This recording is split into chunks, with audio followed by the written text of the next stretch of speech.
থেকে বকে চান হাসিনা পুত্র সজীব ওয়াজেদ জয়। মদ খেয়ে মাতলামি করে গাড়ি চাপা দিয়ে মানুষ মারা, অস্ত্র মামলা, বিলিয়ন ডলারের দুর্নীতি থেকে শুরু করে প্রতি রাতে নারীবাজি, অপকর্মের এমন কোনো অধ্যায় নেই যেখানে অবাধ বিচরণ ছিল না জয়ের। ১৯৯৩ সালের এক মধ্যরাতের ঘটনা। মহাখালী ব্র্যাক বিল্ডিং এর কাছে বিএনপি নেতা আব্দুল আওয়াল মিন্টুর বাড়ির সামনে নেশাগ্রস্ত অবস্থায় জনতা ব্যাংকের একজন স্টাফকে গাড়ি চাপা দিয়ে মেরে ফেলেন হাসিনার একমাত্র পুত্র সজীব ওয়াজেদ জয়।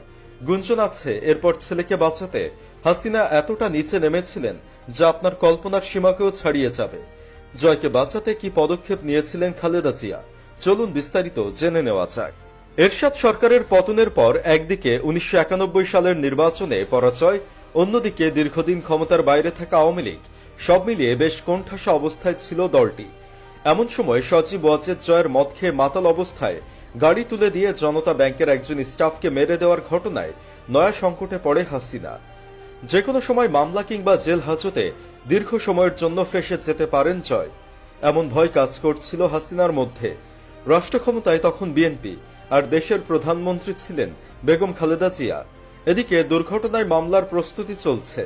এমন সময় হঠাৎ জয়কে ঘিরে তৈরি হওয়া আশঙ্কার মাঝে আর কোনো উপায় না পেয়ে শেখ হাসিনা মুখোমুখি হন তার রাজনৈতিক মাঠের চিরপ্রতিদ্বন্দ্বী খালেদা জিয়ার। এক রাতে তিনি সবাইকে অবাক করে দিয়ে খালেদা জিয়ার বাসায় উপস্থিত হন। তিনি অনুরোধ করেন জয়কে দেশের বাইরে পাঠানোর ব্যবস্থা করতে। অবশেষে শেখ হাসিনার অনুরোধে খালেদা জিয়ার মধ্যস্থতায় জয়কে আমেরিকা পাঠাতে সাহায্য করেন খালেদা জিয়া।